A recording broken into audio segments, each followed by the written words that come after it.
स्वामी चरित्र सारामृत अध्याय 16 श्री गणेशाय नमः भक्तजनतारणार्थ येती रूपे श्री दत्त भुवरी प्रकटत होते अक्कलकोटी वास केला जे जे झाले त्यांचे भक्त त्यात श्रेष्ठ स्वामी सुत ऐकता त्यांचे चरित्र महादोष जातील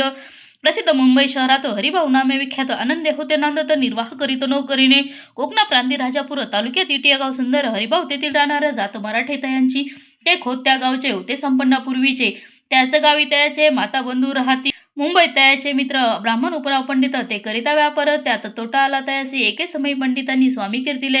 लिकानी तेव्हा भाव धोरणी मनी नवस केला स्वामी ते जरी 8 दिवसात मी होईल कर्जमुक्त तरी दर्शनात्वरित अक्कलकोटी येईन हरिभाऊ आणि त्यांचे मित्र अफूचा व्यापार करीत त्यात आपणा नुकसान सत्य येईल असे वाटले त्यांनी काढली एक युक्ती बोलावणी पंडिताप्रती सर्त व वर्तमान त्या सांगती म्हणती काय करावे हे नुकसान भरावयाशी नाही द्रव्य नाही आम्हापाशी फिर्याद होता अब्रुसी बट्टा लागेल आमच्या तेव्हा पंडित बोलले कर्ज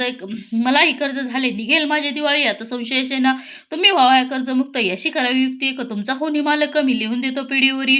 अपूचा भाव वाढला व्यापारात नफा झाला हे सांगावे पंडिताला मारवाडी आला आनंदे अक्कलकोटी स्वामी समर्थ सम्राट काळीवास करीत त्यांचीच कृपा सत्य कर्जमुक्त झालो आम्ही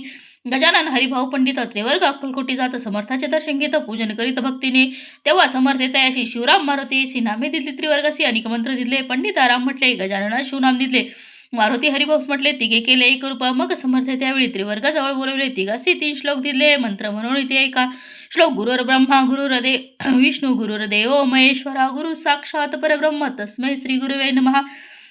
ऐसा मंत्र हरिभाऊ ते दिदला असे समर्थ तेव्हा त्याच्या आनंदात ते पारावरणसीची दुसरा मंत्र गजानना आला त्यावेळी श्रीनी दिला तेव्हा त्याच्या मनाला आनंदाला झाला भोसाळ श्लोक आकाशात पतितोय यथा गच्छती सागरम सर्व देवम नमस्कारम केशवम प्रति गच्छती संतोषले त्याचे मन मग पंडिताजवळ घेऊन एक मंत्र उपदेशन केले पावन ते श्लोक इदमेव शिवम इदमेव शिवम इदमेव शिवम इदमेव शिवम 300 रुपये तयांनी आणले होते मुंबईहून त्यांचे काय करावे म्हणून विचारले समर्थ ते ऐसा प्रश्न ऐकोनी समर्थ बोलती त्या लागून त्याच्या पादुका बनवून येथे आणाव्या सत्वर काही दिवस गेल्यावर ते वर्ग एके अवसरी उभे राहुनी जोडल्या करी आज्ञा मागती जावया आज्ञा मिळता तयासी आनंदे आले मुंबईसी हरिभाऊच्या मानसी द्यास लागला स्वामींचा त्या आत्मलिंग पादुका 14 दिवसपर्यंत देखा पायी वागवी भक्त सखा दिदल्या नाही कोण ते हरिभाऊ एके दिनी समर्थ असनी देवनी दर्शन घेऊन श्रीचरणी मस्तक त्यांनी ठेवले तो समर्थ त्याप्रती घेऊन या मांडीवरती वरदस्त सत्वरगती मस्तक त्यांच्या ठेवल्या म्हणती तू माझा सुत झाल्याशी आता निश्चित परिधान करी भगवे वस्त्र संसार दे सोडून मग छाटी कफनी झोळी समर्थ तयाशी दिली ती घेऊन त्यावेळी परिधान केली सत्वर आत्मलिंग पादुका सत्वर देती हरिभाऊंच्या करी म्हणती जाऊनी सागर तिरी किल्ला बांधून राहावे जाऊनी आता सत्वर लुटवी आपला संसार लोभ मोहन मात्र चित्ती तुवान धरावा आज्ञा ऐकोनी ऐसी आनंद झाला मानसी सत्वर आले मुंबईशी साधुवेश घेऊन असं हरिभाऊने काय केले ब्राह्मणासी बोलवले संकल्प करून ठेवले तुळशीपत्र घरावरी हरिभाऊ घर लुटविता तारा नामे तयाची कांता ती कैभवा कांता घेत उरबडवणी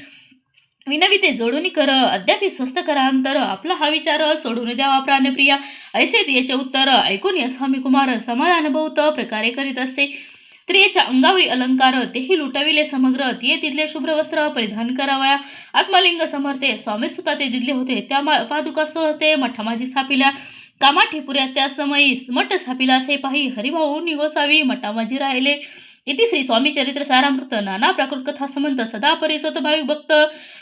षोडशोध्याय गोडा श्री रस्तु शुभम भवतु अध्याय 17 श्री गणेशाय नमः मागील अध्याय कथा सुंदर प्रख्यात जे मुंबई शहर येथे येऊन स्वामी कुमार मठ स्थापिती समर्थांचा स्वामी नामाचे भजन त्याची चरित्राचे कीर्तन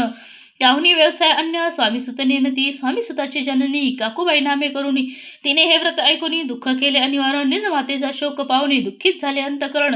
हे लागे सावरून धरिले सत्वर प्रेमाने नाना प्रकारे स्वामी सुत मातेचे समाधान करीत मधुर शब्द समजावित परमार्थ गोष्टी सांगोनी त्याची पिशाच बाधा झाली किंवा कोणी करणी केली याची सोय पाहिजे पाहिली पंचाक्षरी आणूनी त्या समी प्रख्यात थोर यशवंतराव भोसेकर जयासी देव मामलेदार सर्व लोक बोलती ऐसा विचार करून पोटी दर्शन आल्या उठावटी सांगितल्या सुताच्या गोष्टी मुळापासून सर्व ही ऐकोनी देव मामलेदार हसूनी देती उत्तर त्याची पिशाचे लागेल थोर माझी दुरून व्हायची ऐसे उत्तर ऐकोनी दुःखित झाली अंतकरणी मग ते स्वामी सुताची जननी अक्कलकोटी येत असे असो इकडे स्वामी सुत मुंबई माझे वास्तव्य करत हिंदू पारशी स्वामी भक्त त्यांचा उपदेश झाले मठ होता कामाठी पुऱ्यात तेथे जागा नव्हती प्रशस्त मग दिली कांदेवाडीत जागा एका भक्तिनीने तारा नामे त्याची कांता तीही त्रास देत स्वामी सुता परितयाच्या चित्ता दुःख खेद नसेची प्रथम मुंबई शहरात शके 1792 फाल्गुन कृष्ण त्रयोदशीसह स्वामी जयंतीचे केलीसे कोणे एके समयासी नगरकर नाना जोशी सहज आले मुंबईशी त्यांनी ऐकिले वर्तमान पाहुणी स्वामीसुताप्रती आनंदले नाना चित्ती प्रेमानंदे चरण वंदिती स्तवन करीती तयाचे स्वामीसुत तयाशी लाविले स्वामी भक्तीशी धन्य झाले नाना जोशी रंगले भजनी समर्थांच्या पुढे जोशीबुवांनी स्वामींची पत्रिका करून ती अर्पावया श्रीचरणी अक्कलकोटी पातले पत्रिका श्रीचरणी अर्पिली स्वामी मूर्ती आनंदिली समर्थ त्याशी आज्ञा केली नगारा वाजवा म्हणून नगारा वाजविता जोशी हसू आले समर्थाशी पाहुणी स्वभक्ताशी परमानंद झाला. असं अक्कलकोट नगरात शके 1793 प्रथम स्वामी जयंती करीता स्वामीसुत आनंदे छेली खेडे ग्रामात प्रथम स्वामी प्रगट होत. विजयसिंग नामे भक्त गोट्या खेळत त्यास वेळ स्वामीसुत दिवसेंदिवस स्वामी भक्ती करी विशेष जन लाविले भजनास कीर्ती ध्वज उभारिला मना माझी धरुणी कामना कोणी येताची दर्शना त्याशी समर्थ करीती आज्ञा सुताकडे जावयाची स्वामी सुते त्याप्रती मनातील खूण सांगती ऐकोनी जनचकित होती वर्णिती ख्याती स्वतःची एकदा सहज स्वामी सुता अक्कलकोटी दर्शना येत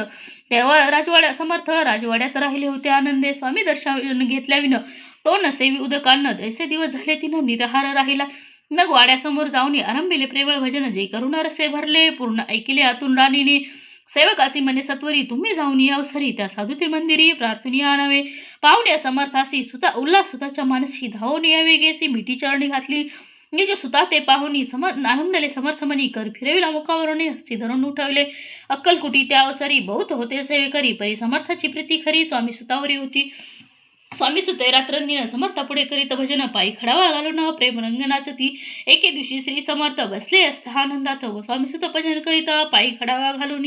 एकांत समय साधोनी समर्थ सांगती त्या कानी आम्ही जातो निज दामी वारसा पुढे चालवावा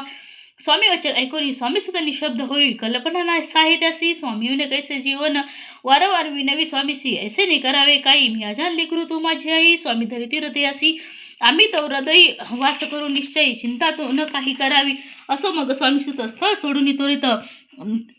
नगराबाहेर येतं मार्ग धरीत मुंबईचा स्वामी वचनी दुखावला अंतरी भाऊ खिन्न झाला परतोनी नाही आला अक्कलकोटी जन्मवरी त्या दुःखे उत्तर क्षीण झाला स्वामीसुत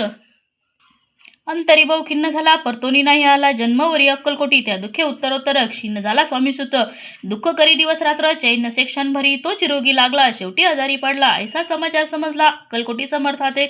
स्वामी सुताची जननी राहत असे त्या स्थानी तिने हे वर्तमान ऐकोनी विनविते समर्थाते मग समर्थ त्या अवसरी मुंबईस पाठवले सेवेकरी म्हणती सुता ते सत्वरी मत्सनिदानावे परिसुत त्या सांगती आला नाही अक्कलकोटी अपमान दुखे त्याच्या पोटी रात्रंदिन चलत असे मग सांगती समर्थ त्यासी घालून पेटीत घेऊन यावे त्वरित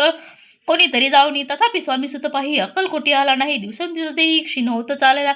शेवटी बोलले समर्थ आता जरी नये सत्य तरी तो भरून ठेवली यथार्थ ती उडवकी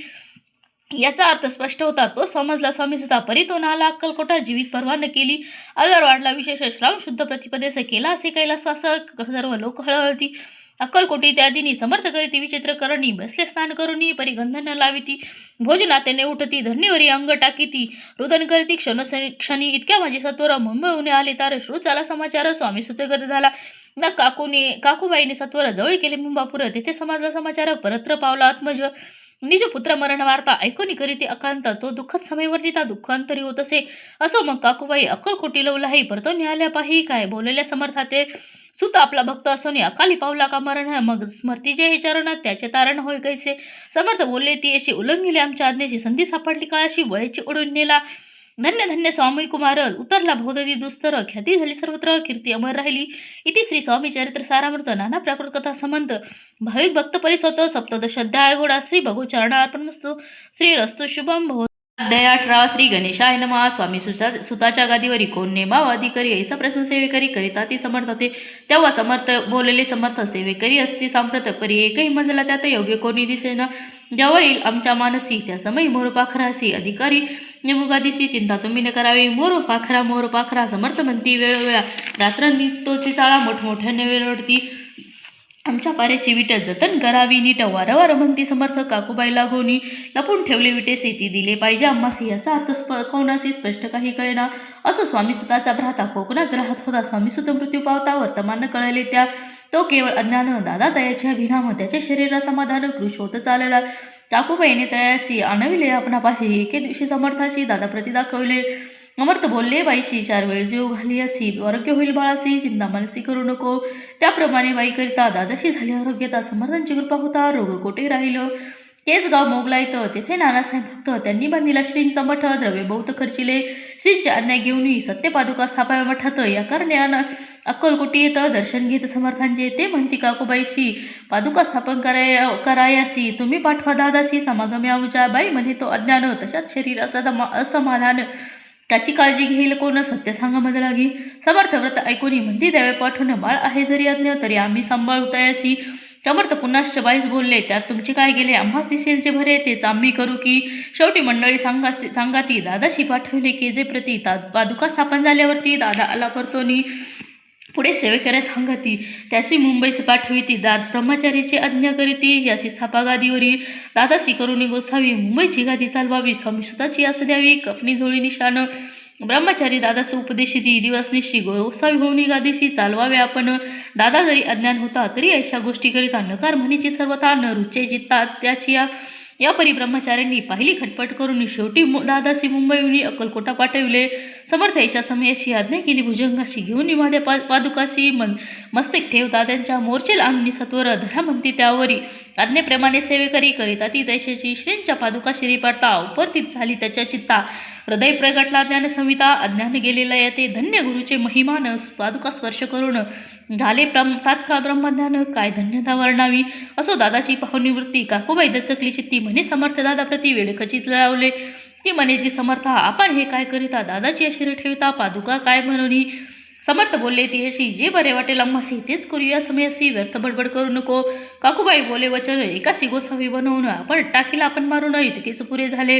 ऐकून ऐशा वचनाला समर्थाशी क्रोध आला घाला म्हणती बाईला खोड्या माझी सत्वर काकूबाईने आकांत करून मांडीला अनर्थ नाना अपशब्द बोलत बाळपिट्टीत स्वस्ते परी समर्थले त्या समयी लक्ष तिकडे दिले नाही दादासी बनवले गोसावी कपनी झोळी अर्पिली दुसऱ्या दिवशी दादाशी समर्थ पाठवती भिक्षेशी ते पाहून काकूबाईशी दुःख झाले अपार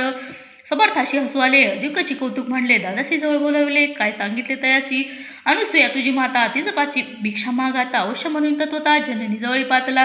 ऐसे बाईने पाहुणी क्रोधाविष्ट अंतकरण म्हणे तुझी कर्ण लोकापवाद करण ऐकोनी मातेची युक्ती दादा तिचं प्रति बोलती ऐक तुच्छ गमती माते आजपासून पुत्राचे ऐकोनी वचन उदास झाले तिचे मन असो दादा गोसावी स्वामी भजनी रंगले काही दिवस झाल्यावरी मग आले मुंबापुरी स्वामी सुद्धा जगादीवरी बसुनी संस्था चालविली इति श्री स्वामी चरित्र सारामृत नाना प्राकृतकथा संबंध सदा परिषद प्रेमळ भक्त अष्टोदशाध्याय गोडा श्रीरस्तु शुभम भवत